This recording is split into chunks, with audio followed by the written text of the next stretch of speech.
So my first time hitting rock bottom was when I was selling drugs, and I remember I used to sell coke. And one thing about me, I've always wanted to be the best or have the best of everything. Yeah. You know, and I'm like, shit, I'm gonna start selling coke, so I need to have the best coke. Yeah. So how do you know you have the best coke? At that time, it's like, okay, to know that you have the best product, you have to try it. Yeah. So then what happens when you try things a couple of times? You get hooked. Yeah.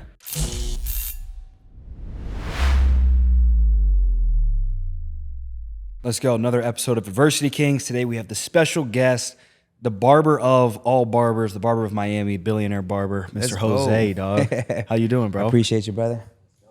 My dogs. Let's go. We just got cleaned up. He said you're the first person. We did the cut and then we did the podcast. Hop right into the pod. Straight into the podcast. Fire. Awesome, dude. So how's the day going? Today's great, man. Just another regular day, bro. Just, wake up, family, phone calls nonstop. Yeah. Seeing you guys, getting you guys fresh, other side businesses at the same time, and just I'm on the podcast right now, and then back to haircuts, just nonstop, bro. Nonstop, dude. I love it. So I like to start every story with just point of origin. Where were you born and raised? I'm from Miami, Florida, man. This is my city. Let's go. Hometown. And then what about your parents? Where were they born and raised? My mom is Colombian from Bogota, and my dad's Mexican. He passed away. My May he condolences. rest in peace. Thank you, brother. Yeah, man. So now who were you closest with growing up? My father. Your pops? Yeah. Wow, I was really close to my dad to like the age of 15. Then they got divorced, and then that's when Yeah. Life just started. shit got crazy. Yeah, Shit man. got crazy from there. Mhm. So what were those first 15 years like? What were some vital things that kind of occurred and made you into who you are today? Like what are some lessons and some adversities that you went through with your So pops? my first 15 years, I want to say I grew up in upper middle class, just beautiful family. I saw my parents every day. Never seen them argue. I was a gifted student. I went to a magnet school, so my thing was music. So growing up, I was in a lot of music programs, and as a sport, I played soccer. So that was basically my whole life, man. Just soccer and music, and just going to school. Everything was perfect. Our lifestyle started elevating. My dad had a pretty successful business. He catered to the handicap. Mm-hmm. He did all the customization to their vehicles. Oh, wow. Okay. So business grew. Everything was going perfect. My parents got divorced at 15, and then that's when my whole life just fucking changed from there. Just changed. Yeah. What are some of the first like memories you had of like when you personally started to spin off and like what did that look like? So imagine living a perfect life, and then one morning you wake up and your parents are telling you it's And done. they never argued. Not once, bro. So it was just like a bam. It's just waking up like, all right, we're breaking up. Yeah. And I'm like, okay. So I'm very confused, like why? Yeah. What the fuck happened here, Yeah. And I feel like I was just still too young to understand what's going on. But, they just broke up. My dad moved out. My mom moved out. My mom, she's been a mom since very, very young, so she didn't have a life. So that was her moment of living her life. Mm-hmm. She started going out, started clubbing, the homegirls and all this shit. And my dad, he's always been just traditional Mexican guy that just go to work, crack a hardcore. beer when he gets home, and that's it, you know? So I didn't have eyes on me anymore, And then by the age of 17, 18, my dad, he left to California because he couldn't stand the fact to continue life without living, without my mother. Yeah. And he couldn't see her anymore, with another person. Yeah. So he just decided to leave. And I feel like that's where he fucked up at, man, because, you got divorced by my mom, but you divorced me too. Wow. So he left. So now I didn't have a father figure at a very crucial time when, 1000%. which is, the 1000%, the teens, bro. And so I didn't have a father figure there. And like I said, my mom was living, a phase where like she was just living life for the first time. She's been a mother since like the age of, I think like 15, 16. Yeah. And, just her whole life, just being a mom and a wife. Yeah. And so she was doing her thing. And my dad became the streets, you know, like that's just where I fucking just went. I didn't care about school anymore. I didn't care about anything. In my mind, something triggered like, what's the point? You know, my parents are not going to be there to watch me anyway. So, you know, fuck it. And so, yeah, that's where my life just took a downhill from there. Where and when do you feel like you hit like a rock bottom and you were like where was that? When was that? Rock bottom? Yeah, where was rock bottom? When was rock bottom? I feel like I've hit 2 rock bottoms in my life. Yeah. We're going to sum shit up, right?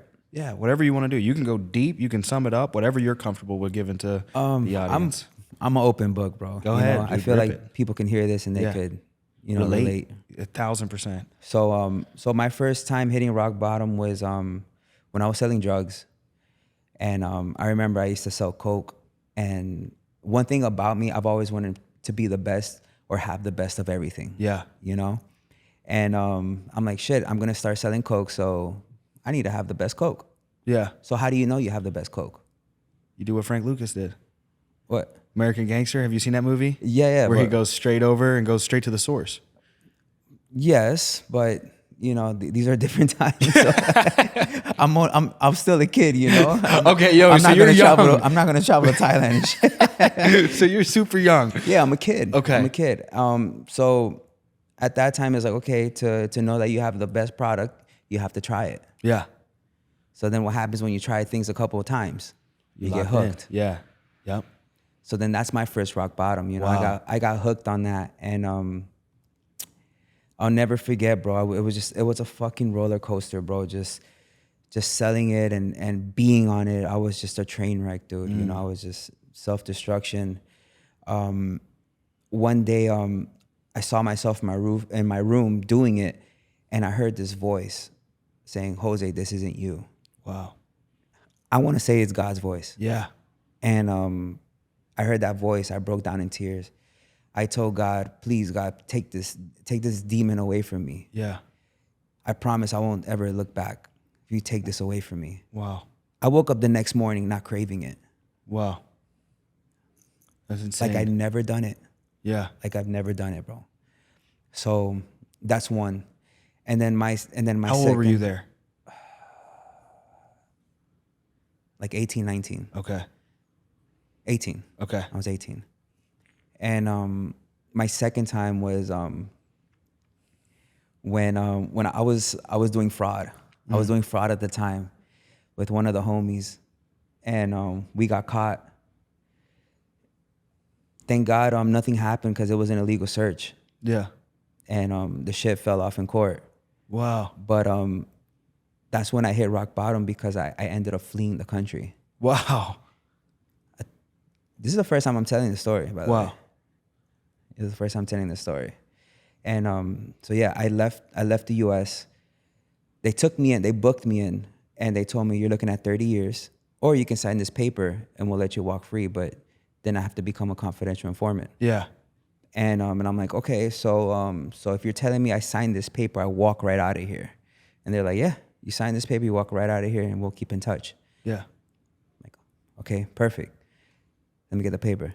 I signed the paper. The next day, I'm in Colombia. I never looked back. And that's when I lived like another 5 years of my life out there. Wow. Now, how old were you in that period of time? I want to say like 23, 22. So 22, and then you come back at 27? I'm sorry, I was like 23, 24. 23, 24. So then do you come back like 28, 29? Correct.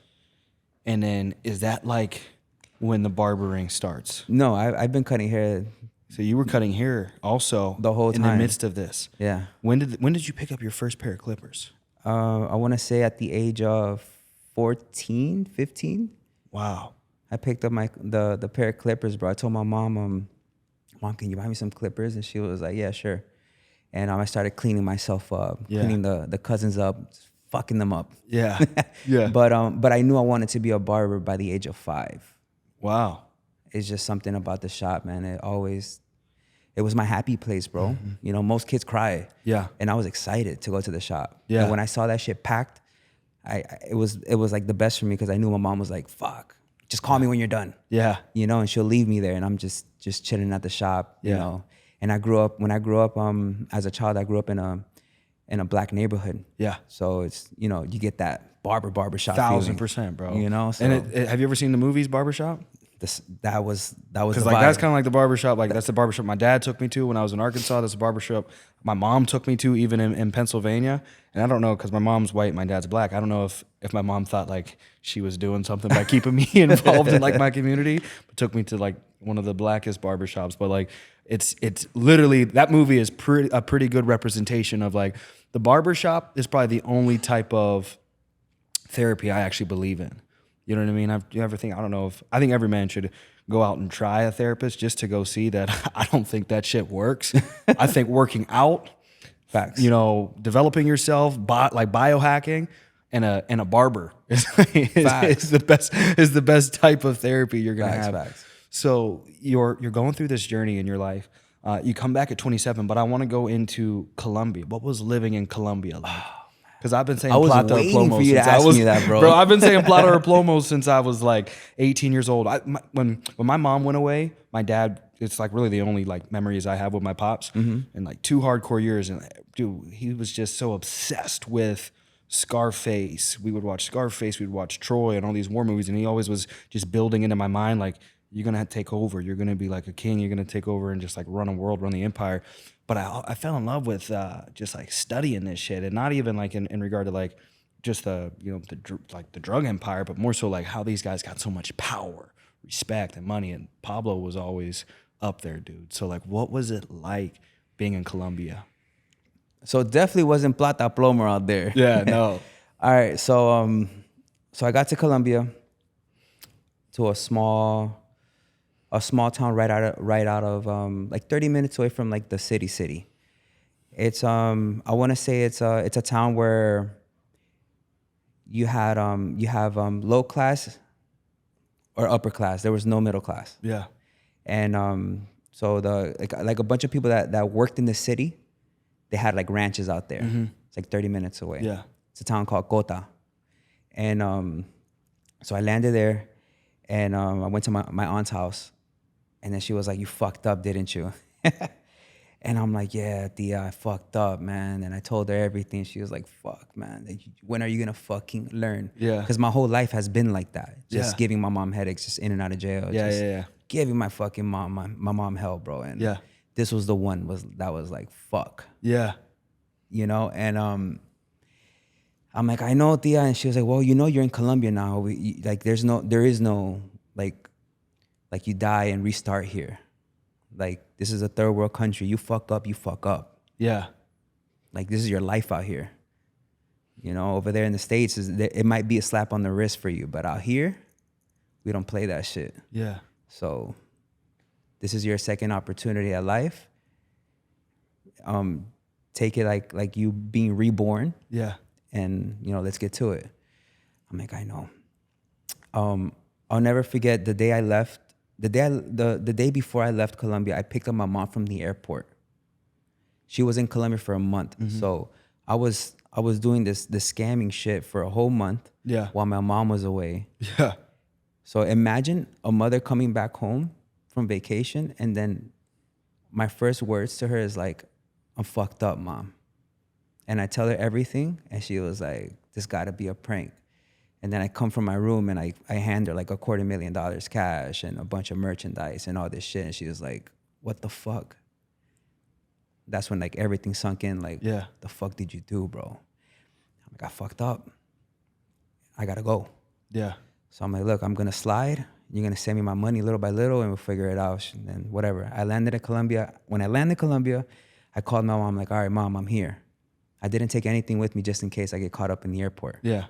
So my mom was like, "Jose, just letting you know that," in Spanish, she said, "Dinero mal habido nunca luce," means like money earned the bad way, Yeah. Bad money. I heard bad you'll money. never see it. Yeah. So she told me that phrase, and then she was like, and now you're gonna learn." So she ain't send me shit. Wow. She didn't send me a damn dollar. So I went to Colombia with literally $500 in my pockets. That's it. And I have to figure life out. And Did she give it back? but I understood the lesson that my mom was trying to teach me, you know. 1,000%. And so whatever. So I got there. My cousin took me around town, said what's up, to introduce me to some of his peoples. And I'm walking to town, and my mind was already like calculating, you know, what the fuck am I gonna do? And I noticed in that town there was no barbershop. There was a lot of over there. The culture is salons. So male and female will go into a place to get a haircut. Yeah. So there was no like barbershop, Yep. like American style barbershop. Wow. So I peeped that, and I'm like, okay. The next day, I talked to my cousin and my aunt. I'm like, yo, I need a loan. They're like, for what? I'm like, I want to open up a barbershop here. And I'm like, Dia, come on, bro. Like, trust me. Worst case scenario, my mom would just send you the money. Yeah. You feel me? But let me get the money. I'm gonna make this shit pop off. And she gave me the money. I built the shop, and fucking was the best thing I ever did, bro. What was the currency in Colombia? Meaning, like, how much was I charging for a haircut? No. What's the actual currency? What's the dollar called over there? Pesos. Is it pesos there? Yeah, Colombian pesos. Yeah. Wow. So I opened up my shop out there, and like it was just amazing, bro. So a solid 5-year run. You Colombian barber is like kind of like, My brother, it was the best time of my life, bro. dude, I get told all the time that Colombia is a phenomenal time. I think any third world country is a phenomenal time. I've been to Peru, but it was on a mission trip when I was 16, and like we were in like the mountains, and like we're serving people that were like living in mud huts. Gotcha. Yeah. That's a different vibe. That was a though, different you vibe, know? But yeah. you know, But if you have to live in the city, and you like, you really like got to make it out there, and then the people that you meet, the friends that you make. I learned the most Spanish being subjected into it. All it was Spanish. You know what I mean? Like I took 3 years of Spanish in school and didn't learn nothing.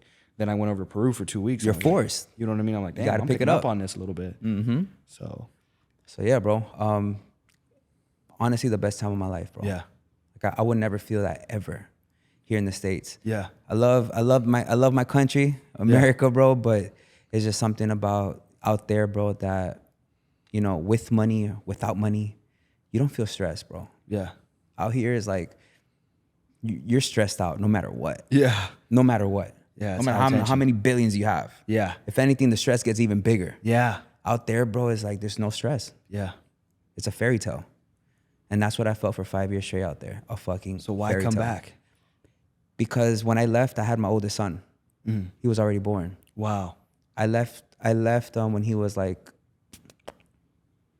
2 years old. Wow.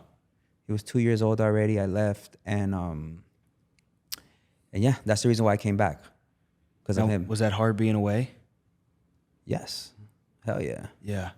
hell yeah. It was a mission. You know, he would come visit me. Wow. You know, Yeah. After a year, me being in Colombia, I gave in, and I'm like, fuck it, let me come back to the States, Yeah.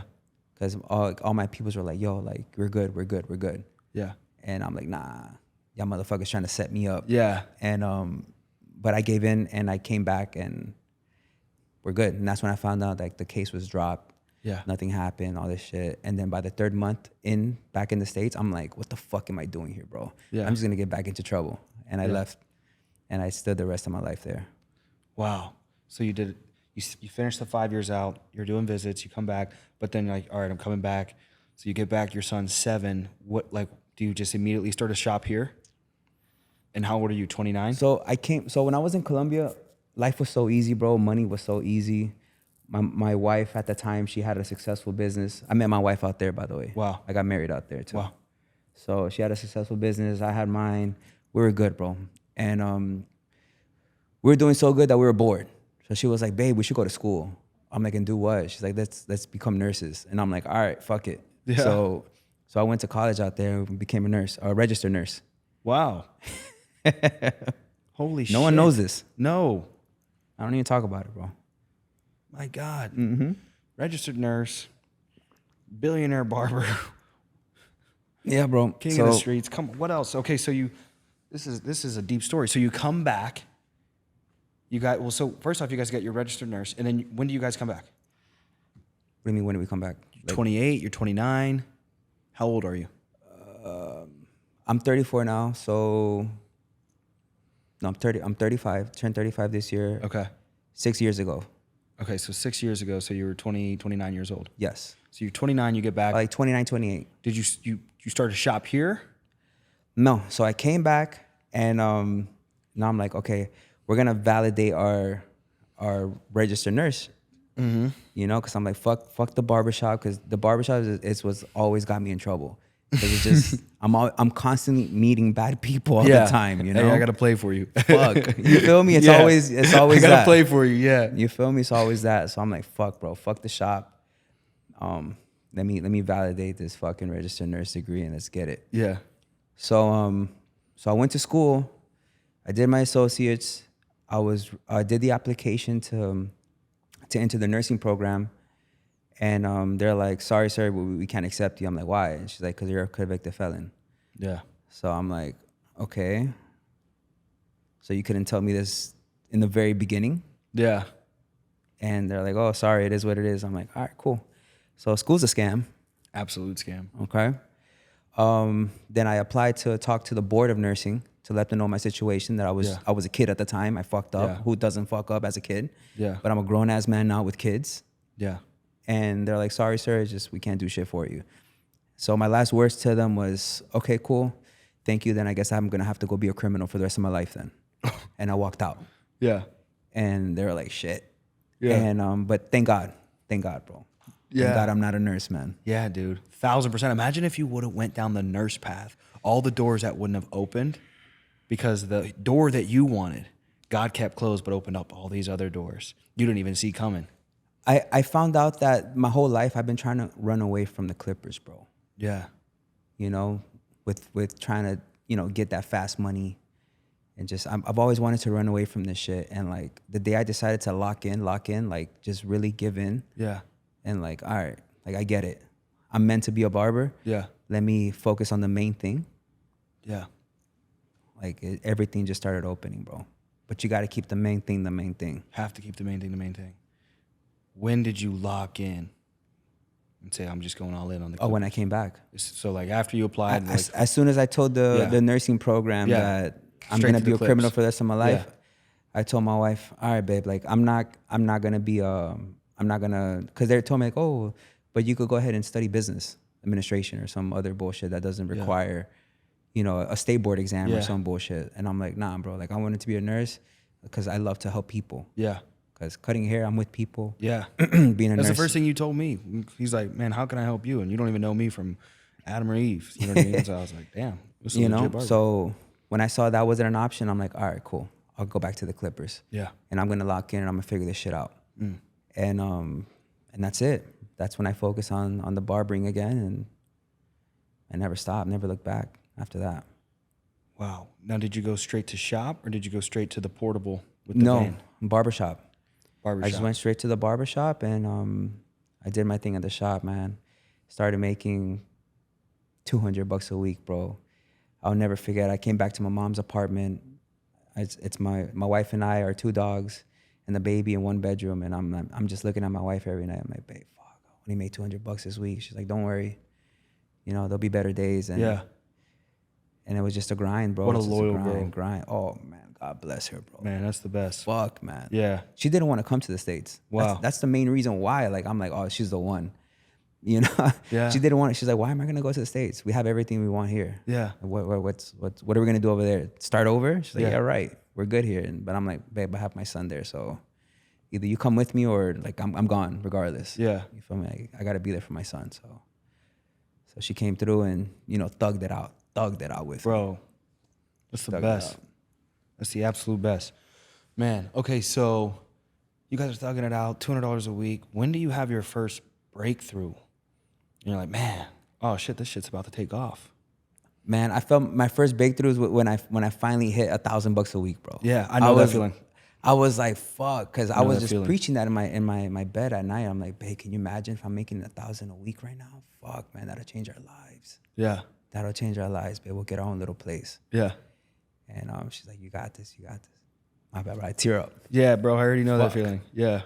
That's good shit, dude. Wow. That's good shit, man. This is the shit people need to hear and see and feel, because there's so many Miami fakers that are just put everything out there that's, oh, this shit's easy. Just hop online and hop on Instagram and do this and do that and like fake this shit. And that fake shit, it just doesn't last. You might catch a buck today, but you won't catch that buck tomorrow. You know what I mean? Like, this is the real shit, man. You're the first fucking pod that made me cry, though. This is the real shit, dude. Man. That's crazy. Yeah.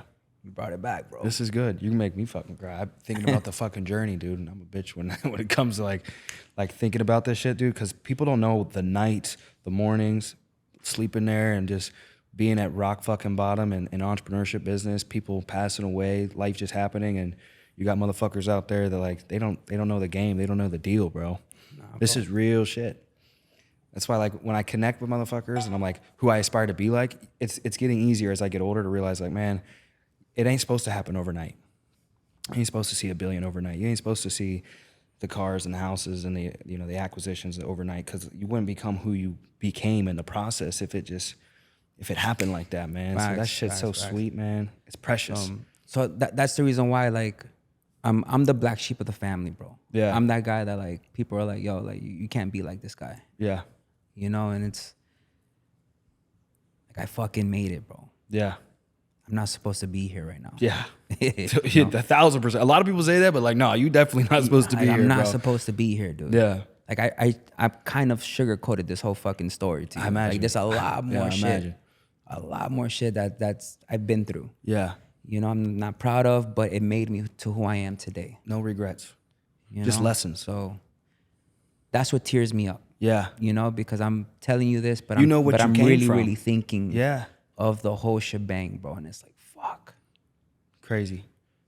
Absolute crazy. It's crazy. Now, when did you get the van idea? COVID, bro. Yes. COVID. So 2020, so that's 4 years ago, right? Yes. 4 years ago, news goes crazy. They shut down the country. It feels like a movie, bro. I was 21 years old in Nebraska. I opened my first insurance office with like 15, 20, kids that are basically working for me. We're all selling life insurance. I'm 21 years old and I'm the boss. And I'm like, I have no idea what the hell's going on. We all went out and bought guns and everything because we didn't know what was happening. We just kept hearing them say the country's getting shut down. It's going under like mandate or something. So I can't imagine, man, you being, you having your family, you come back, you're 2 years in. Where are you working?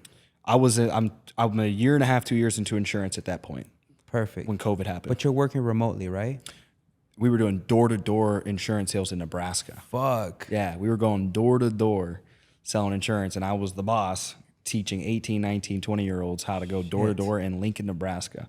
And COVID hits, and I'm like... No more door knocking. No more door knocking, which was a blessing. But like with any type of massive change in your life, you initially fear it because there's no familiarity. What humans aren't familiar with, psychologically we fear. That's where like the racism and shit comes into play, because people like, you start to see someone with a different color and there's no familiarity. It's not like people are like, I don't like that color. No, you're not familiar with different cultures and different people. So same deal with business. Like we weren't familiar with doing sales virtually, which in the grand scheme of things, it's way better. You know what I mean? So it was crazy, man. I was every night praying and almost in tears every night, just asking God. I would read this verse. It was like Matthew 6:33, and it was this verse, and it was super simple. And it was like, man, if I take care of the birds, I take care of the animals, I raise the sun, I put the sun to sleep, bring the moon out and everything like that, and I love all these things, how much more do you think I love you? Don't worry about tomorrow. I'm going to take care of it. And obviously that's not how it's put in the Bible, but that's how I interpreted it. And I read that to my people every single day. I'm like, I don't know what's going to happen. But I looked outside and the sky ain't red. The sun's out. Birds are singing. The grass is green. The birds are chirping. The grass is green. God's taking care of them. He's going to take care of us. Get the phones on. You know what I mean? Let's get it. We're going to run it up. So it was a crazy time, dude. It was a crazy time. I made bro. the most money ever profit-wise at 21 years old. I bet. Going virtual, and I was like, that was one of my most profitable years ever. I had 2 Jaguars, one for me, one for my girlfriend, Amex for her, Amex for me, and I was like, this crazy, man. Fire, bro. So yeah, man, COVID. I'll never forget, I'm at the barbershop, and then the news comes on like, yo, we're going to have to shut down for 2 weeks. Yeah. And I'm like, okay, 2 weeks, whatever. Little vacation at the crib, it's all Yeah. good. We got this. And I see 2 weeks pass by, and then I saw some shit about the 2 weeks passed by, 3rd week, 4th week, and then I saw they were giving stimulus checks. I heard they were gonna give out stimulus checks, and that's when my street like smarts kicked in, and I'm like, okay, the government giving money, everybody making money right now. Yeah. This shit ain't gonna be done anytime soon. No time The soon. government making money. Yeah. All right, there's a lot of money going around that's just not gonna end anytime soon. So I set up shop in my backyard. Mind you, at that time I bought my first house. Bought my first house. I'm probably making like $1,500, $1,800 a week. Some weeks were $2,000 a week. Bought my first crib, got my cars, got my kids, my wife. They shut down everything, and I'm like, okay, we got to get to work. Yeah. You know, the first 2-3 weeks, I'm chilling at the crib, waiting on the shop to be back open, telling my clients like, yo, it's COVID, chill. You know, let's see what happens. I saw that shit in the news. I'm like, all right, this shit ain't going nowhere. So fuck COVID. You feel me? I'm more afraid of not being able to feed my kids than Yeah. a fucking cold. You know? So I told my wife, babe, I'm gonna set up shop. I'm gonna open up a barbershop back here in the backyard. I'm gonna be very extra careful. Don't let the kids out. And then she was like, all right, cool. Like, just please be careful. And I started cutting in my backyard. Everything was smooth. Like nothing ever happened, dude. Yeah. My people pulling up. Some people were just thugging it out a little bit. They were scared because of COVID, but then you know, they saw themselves wolfing too, and they're like, "Yo, fuck this, bro. I'm gonna go see Jose." I'm like, "Yo," he's like, "Oh, how are you taking care?" I'm like, "Bro, I'm masked the fuck up. I got Lysol sprays. Like, we're Gucci, bro. Yeah. Come through. I'm cutting hair in my backyard, open air. Like, let's get it, bro." And that's how I started. And then I had a couple celebs pull up on me, and just pay me my fee, and I'm chopping it up. And then I told my wife, babe, I can't be doing this anymore, dude. Like, I got people sweating in the back. My kids are not allowed in their backyard right now. Like, bro, like I can't do this shit no more. And she's like, so what's the plan? I'm like, babe, I want to do the mobile barbershop. And she's like, the mobile barbershop? Like, what are you talking about? And I'm like, the mobile barbershop, and I explained it to her, and then she was like, damn, dog, like, you sure? I'm like, this idea, I thought about this 13 years ago. Wow. I thought about the mobile barbershop 13 years ago. I told it to one of my clients, and he looked at me, he's like, bro, you should do it. But at that time, it was a fairy tale to me. You feel me? It was just kind of like a joke. But during COVID, it makes sense. Yeah. So that was my green light on like, nah, this shit's gonna work. Yeah. So I told my wife, and she was like, babe, like, we're down to our last savings. You know, we just bought the house. We don't know where the world's going to right now. Wow. Are you sure you want to invest into this van? And I'm like, babe, like, I'm betting on myself. I got this. I know it's gonna work. And she was like, well, fuck it. Like, if you say it's gonna work, then I'm with you. Like, go in. And my crazy ass, I went to go buy the truck. Bam, I bought the truck without thinking how much is the build out. Right? Yeah. I just got the van. Yeah. And I was shopping around to different companies, and at that time, COVID, everything was fucking expensive. Yeah. So I was getting some crazy prices, and my stepfather would come to me with all the proposals and shit, and he'll see my face, like my face of defeat. Like, fuck, I fucked up, man. I should have asked prices first and then bought the van. Bro, I've been there. And so my dad, my stepdad, he's a carpenter. Yeah. But he's just one of those carpenters that just knows everything. He knows plumbing, electricity, all that shit. Yeah.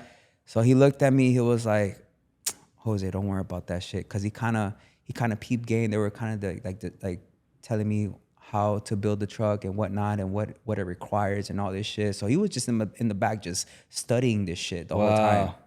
And we got to the crib, and I'm over here crying, and then he was like, Jose, just buy the materials, and I'm gonna build this shit for you, bro. I got you.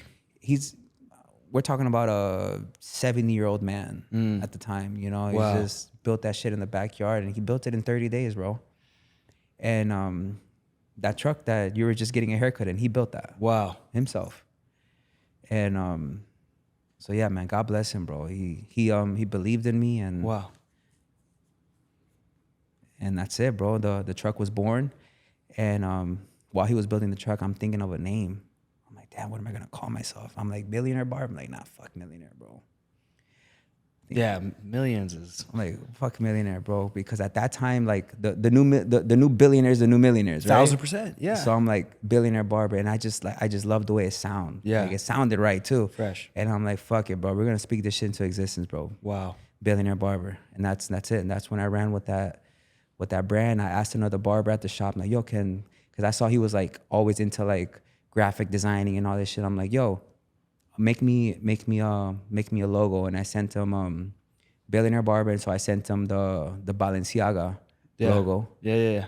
So I just flipped the B's Yeah. and put the 3 stripes with the barber pole and the Hard, name bro. underneath, and we're good to go. Rest is history. Just clean logo, and I rode out with that, and that's it, bro. That's when my life really fucking just was on go. Yeah, man.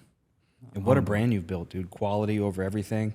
The quality in your cuts, because I'm over here asking questions like, oh, why not scale and have 100 of these vans? Because I've been seeing you pop up for at least the last 2 years. I've seen my boys come through Miami, get cut by you and everything like that. So I never even anticipated. I was like, getting cut by you. It's so crazy how life works and how small the world is. But, you really care about the quality. You're like, I'm doing these cuts because you don't know, even in regard to training and developing others, sure, but it's like you care about the relationship with your clientele, and you treat everybody like a billionaire. I know you've cut billionaires, and you make me feel like a billionaire. I'm like, this is how you build a business. People sleep on the simplicity of building a business, and they think it's data and perfect closes and perfect leads and perfect systems. If you're good to people and you got a work ethic, you're not soft as shit, and you're willing to like be patient, you could build something special out of clippers, out of life insurance. You know what I mean? Like, it don't matter, man. Like, God doesn't discriminate when you're just good to his kids, So that's fire, man. So what's the next couple years look like for you? What's the future and the goals and the vision? I love that question, bro. Yeah? I love Some that people question. don't like, I don't care. Some people love it, though. I love it. I like to think forward. No, because I'm one of those. Yeah. I'm one of those that, I don't know. Yeah. I don't know. Right? I never thought about this. Yeah. Look where I'm at now. Yeah. I go with the flow, man. Yeah. I go day by day. I know what I want. Yeah. And I just, whatever I do and I set my mind to, I try to do it at the best of my abilities and with my heart, and just, show you passion in everything that I do. Yeah. But I don't know what's going on tomorrow, Yeah. Just, you saw like how we was it hard to schedule this podcast a little bit? No. Like you asked me, I think you asked me a couple times. I what did time? ask a couple times. Exactly. Yeah. I'm not good with that. Yeah. So to have me here is a big thing already. Yeah. Because I don't like to schedule. I kind of got the vibe. I was like, I wonder if he will be able to get this in. You know what I mean? Just know that I want to. Yeah. You feel me? But I don't know. Yeah.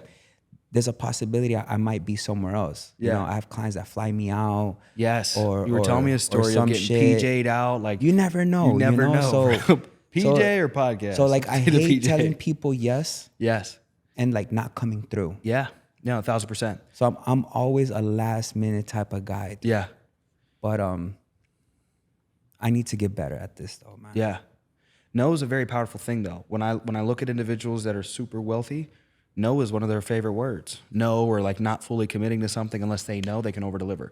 Like I don't really commit to things unless I know I can be there and over deliver with whatever somebody's asking them. I'd rather you be upset I'm not attending, I'm not able to participate, donate, whatever it is. Because if I do it, I want to be 100% present, over deliver, and like bring my. I think your brand is just ultimately how you interact with people. Because people forget what you say, they don't forget how you made them feel. So and that's everything in life. Like how you make someone feel is everything. Everything, dude. Everything, bro.